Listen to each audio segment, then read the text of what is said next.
What if pain isn't the problem, but actually the pathway back to you? You're listening to The Leadership Wound, From Pain to Permission. I'm Amanda Rohr, your host and founder of Authentically You, coaching for embodied spiritual living and leading.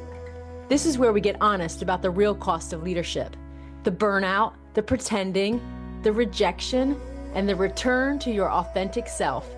Because this isn't about performance, it's about permission. Welcome to the leader you've always been.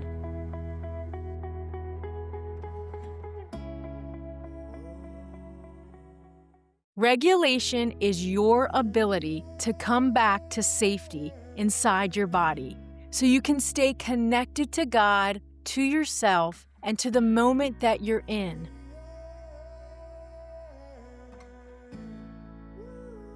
Welcome back to The Leadership Wound, the podcast where we tell the truth about the unseen cost of leadership and the path from pain to permission. If you're new here, I'm Amanda Rohr, coach, teacher, and the founder of Authentically You, coaching for embodied spiritual living and leading. And this is a space for leaders, entrepreneurs, and everyday people who are tired of performing, tired of carrying it all without peace, and ready to lead from a place that's grounded, honest, and true to their authentic self. Because leadership doesn't just shape what we do, it shapes who we are becoming. And in this series, we're talking about something I genuinely believe may be one of the most important things that you learn in the year 2026.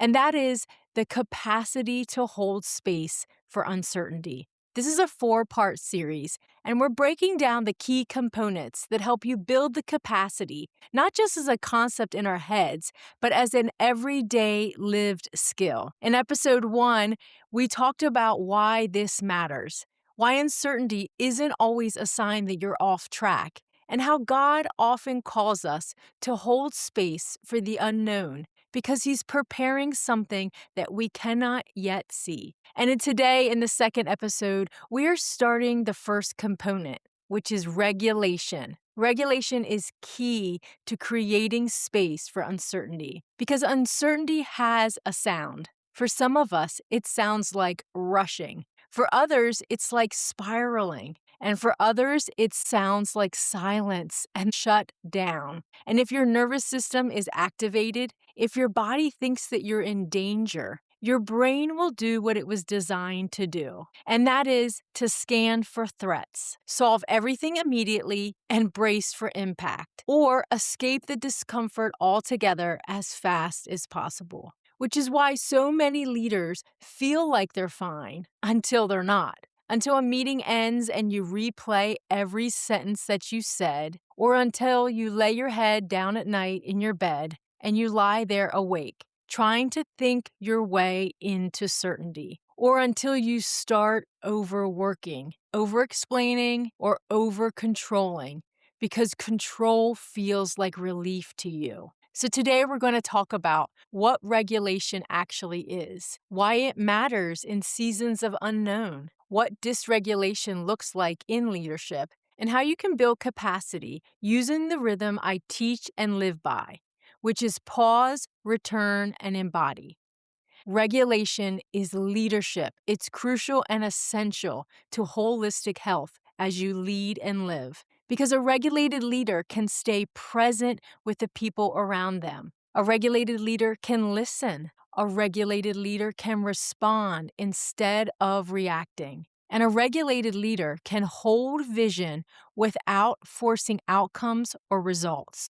So let's make this plain. Regulation is your ability to come back to safety inside your body so you can stay connected to God, to yourself, and to the moment that you're in. Now, it's not pretending you're okay. It's not just the positive thinking. It's not just calm down.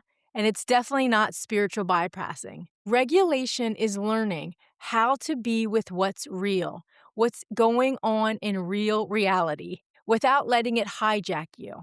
Because you can love God, have faith, and still have a nervous system that gets you activated. It's normal. It's called being human. You can be deeply called and still feel fear. And you can be obedient and still feel uncertainty. So this is not about shaming yourself for being human. It's about learning a skill set that keeps you anchored when your mind wants to sprint. And it's not hard, it's just a new skill. Your nervous system loves predictability. But here's what's even more important. Your body will often choose what's familiar, even if it's not healthy for you. Because familiar feels survivable. It feels comfortable. It feels known. Familiar feels like, at least I know what to expect. But uncertainty removes the known, which is why your brain is scanning for threats. So even if the unknown is leading you somewhere good, even if the good shepherd is leading you somewhere good, it is unknown. And even if the unknown is aligned with your true values and where you want to go, and even if the unknown is part of what God is forming, your body can still resist it. Not because you're failing or because you heard wrong, but because your nervous system doesn't measure a season by purpose, it measures it by predictability. So if you've ever thought, why am I tempted to go back to what I already outgrew? Or why does my brain want to shut this down when I actually believe this is the right path forward? Or maybe you've caught yourself saying, why does stepping forward feel like a threat, even when it's in my calling? Well, this is why. Uncertainty disrupts your sense of control, and control has often been the way your body tries to feel safe. Which means in a season of leadership expansion, especially the ones that matter the most, you're not just managing the decisions before you, you're managing your nervous system, which is why regulation is crucial. Here are a few common patterns of dysregulation that we see in leaders and entrepreneurs. And that is the first one, overthinking. Your brain trying to create certainty through analysis. It's kind of like the analysis paralysis, where you just keep thinking and thinking and thinking, and you think that the more thinking you do, the better it'll be. Another dysregulation is overworking, staying busy so you don't have to feel what's underneath. Staying busy so you don't have to feel the feels, the uncertainty, the discomfort, the disappointment, whatever it might be. Just staying busy so you don't have to actually deal with your feelings. Over-explaining is another one. Controlling the perception that others might have because you don't feel anchored in your own authentic self and you're looking outside for peace. The next one is overcontrolling. It's tightening your grip on details because the big picture feels unknown. So if I can control the small parts, I can survive it. Or maybe it's avoidance, the procrastination because your body associates the next step with a threat. Or lastly, just a complete collapse of exhaustion, numbness, disconnection. We've all had these before where we're just heavy under the weight of all of it and we just collapse. So here's a question you can ask yourself right now if you're feeling uncertainty or the uncomfortability of where you need to go next. When uncertainty hits, do I go into speed mode or do I go into shutdown? Either way, your system is asking for safety. I want to bring you into something personal. Recently, Doug and I were on a flight back to Pennsylvania from sunny Tampa, Florida. And I was writing in my journal 2 words that have been ruminating in my head for the last 3 months. And that is missional spirituality. I want to explain what I mean by that, because that phrase feels like the heart of this whole episode. Mission is doing God's work. It's saying yes to what He's asking. It's stepping forward, building, serving, giving, creating, bringing something into the world that carries His heart. But spirituality is our formation in the process of that. It's the journey. It's our intimacy with God while we're doing the work with Him. It's who we're becoming as we obey Him along the journey. So missional spirituality is more than being on mission with God. It's being on mission with the God who sent us. It's refusing to run ahead of Him just to get something done or checked off the list. It's remembering that the point isn't only the outcome or the results or the goal. The point is always communion. The goal is always communion. The prize at the end is always communion with Him. Missional spirituality, because it's possible to do a lot of good things for God and slowly lose the God you're doing it for, slowly losing the relationship and intimacy with the God who gave you the mission in the first place. And this is where it ties directly into regulation. When you're in a season where there are unknowns, where the vision is forming under the surface, but you can't see all the details of how He is just crafting it all together, where you don't have all the steps yet, your nervous system will try to take over. It will push you into urgency. It will push you into control. It will push you into over strategizing and over planning just so it can feel safe about what's going on. But missional spirituality says, I will not sacrifice my formation, my intimacy with God, for my forward motion along this vision. I will not trade intimacy for intensity. I will not get so obsessed with the outcomes or results that I lose my ability to stay present with the God who gave me the vision in the first place. And as I was pondering all of this and writing it down in my journal, what came to mind is this kind of vision that God has placed in my heart requires prayer and fasting. Not because I'm trying to be overly spiritual or anything, but because I understand what's at stake along with fulfilling the vision. And that is my health, my holistic health as an integrated self, as an integrated person that God keeps bringing to my mind. I'm not only ministering to people, I'm ministering to myself as well. In other words, it isn't just about getting something done or getting somewhere. This is about who I am becoming in the process of bringing God's love to light. And as God and I were processing all of this, I could just hear Him say, Amanda, you're really good at the strategizing. You're really good at casting the vision and seeing the big picture, mapping out all the steps that need to go. You're so many paces in front of me. But right now, I want you to be good at the moment by moment because I want you to get really good at trusting me, waiting on me, watching me, and not going ahead of me. This is regulation, because regulation is what keeps you in the moment. Regulation is what keeps you from running ahead. Regulation is what helps you stay connected to your spirit, your soul, and your body while the mission unfolds, while you walk out the mission God has given to you. I could tell that God was wanting to increase my capacity to live minute by minute, to stay within the present and stop looking too far ahead. Psalms 23 talks about how the Lord is our shepherd and that we have everything that we need.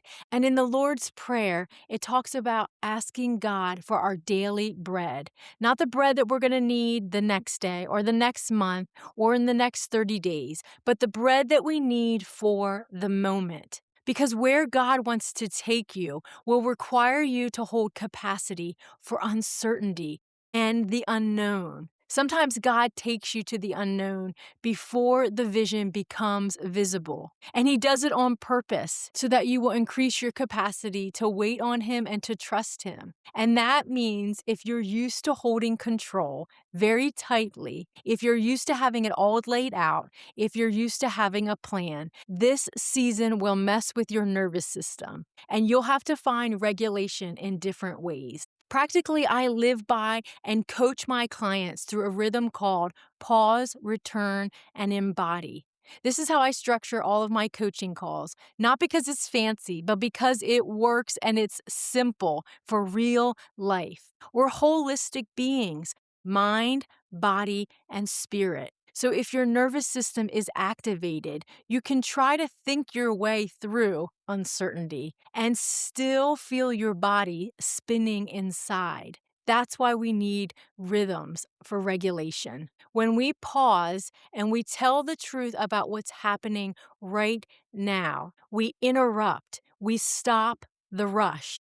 The pause is the noticing, the becoming aware of what is going on, not just outside of you, but within you. It's where you stop long enough to recognize, my body is craving predictability right now. That's what's going on. My body and mind want to control the outcomes. That's what's going on right now. I'm tempted to reach for control right now. So if you take a moment to pause and ask, what is happening right now within you? Not to judge, but to have compassionate curiosity, not to fix it immediately, just to notice the truth of what is simply going on and name it. This is uncertainty. This is fear. I'm feeling activated. I'm disappointed. I'm grieving. Whatever it might be, to pause, notice, and name. And when we name, it's with compassionate curiosity. We are not labeling ourselves with failure or shame. It is simply information about what is going on. Because when you give space to pause for awareness, it creates space for things to come to the surface that would not otherwise. And space is where leadership begins. The next part of the rhythm is to return, to come back to safety within yourself and in that place where you are one with God. Return is where we help the body to remember. I'm safe enough in this moment to be present with whatever feeling comes my way. I am safe enough in this moment because I know that God is present and He is with me in all things. This is where somatic practices really matter, like taking deep breaths in and exhaling, dropping your shoulders, unclenching your jaw, getting into a posture of relaxation, maybe even putting your hand on a part of your body where you are feeling tense or unsafe. The longer exhales tell your body, you are safe in this moment. And these exercises are not just for a specific people. They're for anybody who has breath in their lungs. When we give attention to the safety that God provides for us and where we are, when we look around and see that we are safe in the moment, it gives opportunity for our brains to calm down and say, I can hold space for this. God is with me. I don't need certainty right now to stay faithful in the course of what God has called me to do. His presence is enough. And when we name what's really going on, we are able to return to our true self. Because when you return to safety, you can discern again what the panic is all about. You can listen without forcing the outcomes. And the last rhythm is embody. It's where we take action that is aligned with our true self and where regulation comes into practice. Because capacity isn't built for insight and intellect alone. It's built for practice, to be embodied. You can ask yourself, what would be the next step for me to take? A next faithful step. You can ask, what is one faithful step that I can take today that will allow me to be true to my authentic self and what is really going on in reality? Not the story that your brain has been telling you, but what you know to be true about yourself and God. It doesn't have to be the whole plan. It doesn't have to be the whole timeline. It's just one step. Maybe it's send the email that you need to send or have the conversation that you've been needing to have. Maybe it's putting in one practice before bed or when you wake up to align yourself with your values and goals. Maybe it's resting. Maybe it's taking a nap. For all of us, it could be different. But it's one small step that integrates what you've become aware of, how you've returned to truth, and then now how you will embody what you have learned. Recently, one of my coaching clients came up with what I thought was just an excellent embodied action next step. And that was to spend 5 minutes a day feeling her feelings, being present with what is going on within her.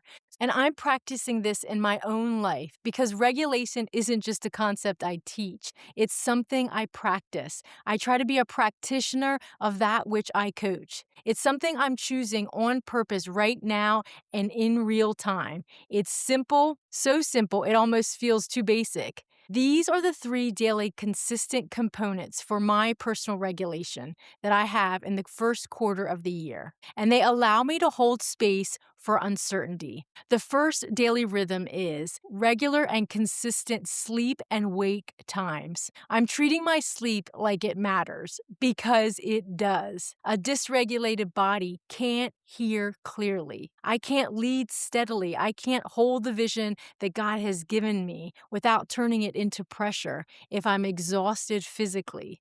So I'm honoring bedtime and I'm honoring wake time. I'm building consistency because consistency makes my body feel safe. The second thing is daily exercise, not as punishment, not as performance, but as regulation for my body because movement helps me to metabolize the stress. It brings me back into my body and it helps me to return to peace and the presence of the Lord. And lastly, and most importantly, is my holy hour, time with God that is not rushed, not squeezed in, not multitasked. This is where my nervous system learns I don't have to be ahead of God.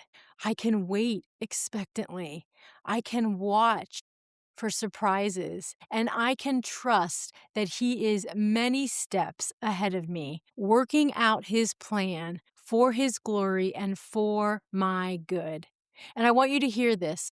Sometimes the way you increase your capacity for uncertainty isn't by pushing harder. I know it's counterintuitive, but it's not pushing harder. It's by committing daily practices that tell your body you are safe. You are safe enough to take a Sabbath.